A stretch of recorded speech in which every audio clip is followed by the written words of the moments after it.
državni tajniče, ministar hrvatskih branitelja, izaslaniče predsjednika Hrvatskog sabora, generale Šundov, rektori gospodine Boras i gospodine Ljutić, predstavnici sveučilišne zajednice, poštovani domaćini generale Pađen, generali, admirali te visoki dužnosnici i čelnici ustrojbenih cjelina Ministarstva obrane.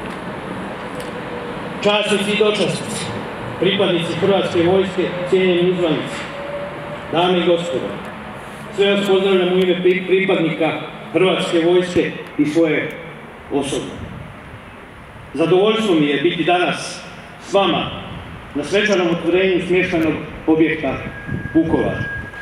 Veseli me što ćemo ovaj naš objekt otvoriti u povodu svečanog obilježavanja Dana Hrvatske vojske, Dana Hrvatske kopnene vojske i 29. obljetnice ustrojavanja Hrvatske vojske.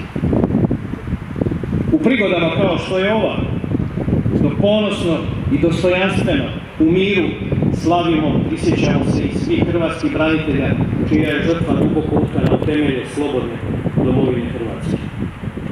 Upravo zato ovaj objekat ponosno nosi ime Vukovar, simbola hrvatske slobode, opstojnosti i čuvara hrvatskog identiteta. Čino krika sloboda se rađa i uskoro bijela zaplovit će lađa do sunca. Iz krvi i bola niknut će cvijeće i nikada